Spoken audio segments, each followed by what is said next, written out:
Welcome to your Farm and Home Show. My name is Joanna Coles. And I'm Kristin Hildabrand. And Kristin, today we're going to talk a little bit about, for those people who might still want to garden, you can do it in January. So we are going to talk about specifically some AeroGardens, and then also other things you might be able to bring indoors for this winter season. Maybe you have a family of 4 to 6. You might want to go towards something that you have done this season. Yes, absolutely. And you know, we've heard a lot about tower gardens, right? And if you go online and kind of look those up, they can range anywhere from $100 all the way to thousands of dollars. Mm-hmm. And so you really have to kind of decide what your goal is and what your investment level is going to be. But I went ahead and purchased one of the cheaper models of the tower gardens, and it's about $100 just to kind of see how long it would maintain growing, if it was hard to use, and those type of things. And what I have found, it's relatively easy to use.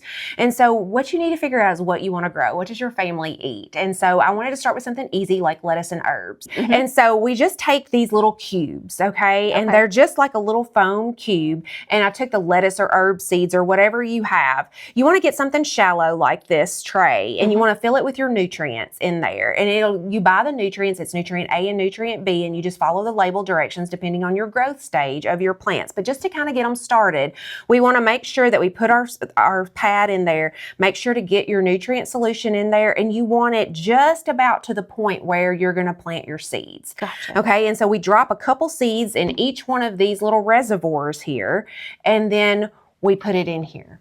All right, and then when we first see them germinate, then that's when we need to make sure we have some supplemental light to put on there as well. And then we want to raise them in here until we get a really good set of true leaves on the plant. And you know, some plants are different as far as their germination, and so, but I didn't want to raise all one type. So you kind of got to watch that. And as you get your true leaves, then you'll just break apart these cubes and then you'll plant them in your tower garden. I was going to say the herbs do generally take a little bit longer than some of the lettuces. I would think that lettuces would just sprout in no time. Yeah. And so you'll kind of have to watch that, but usually about a week or two, depending on what you're growing. The herbs did take a little bit longer, but you'll already see some root development forming under here. So you want to make sure that there's water always in here with your nutrient solution, and then you'll just pull apart those little foam cubes and plant those in the tower. And what's the beauty of the tower is it circulates the water, and so you have some air and oxygen, but then the plant's getting fed by the nutrient solution and water kind of recirculating through this whole system. And then you can kind of see the progression as we went. The lettuce grew, some of the plants grew at different, intervals. Right. And so we just had to kind of keep an eye on it and harvest it. And so you can kind of go in there and harvest lettuce for your sandwich or a small salad for yourself. But then as it's continued to grow, then you were able to go in and harvest larger amounts for the entire family. And so several times we harvested a large amount of lettuce to make salads and different things like that. We started, and then a couple months later, we still had enough lettuce and vegetables there to be able to eat on. You want to make sure that you use clean shears when you're cutting that, just to make sure that you're making clean cuts. And also, I guess if I had to say there was a con to it, sure, it is loud.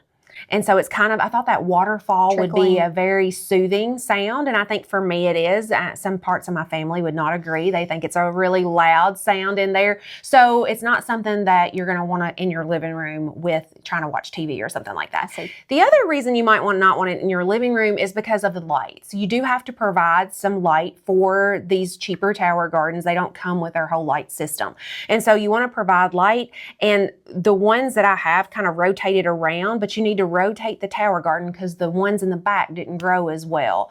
And so you want to make sure that you get good light to all of it, but it is bright. They need quite a bit of sunlight throughout the day to make sure that they're growing well. Oh yeah, it's like 17 to 18 hours. So it is pretty bright light. So, and if there was one that kind of maybe died out, I would pull it out, and there was a huge root system. It was really neat. But when you're finished with that session, you need to clean it out, disinfect the entire tower garden, because you don't want any type of residue left over. You have a lot of wet roots and different things like that. So you don't want to set up any type of disease for your next system.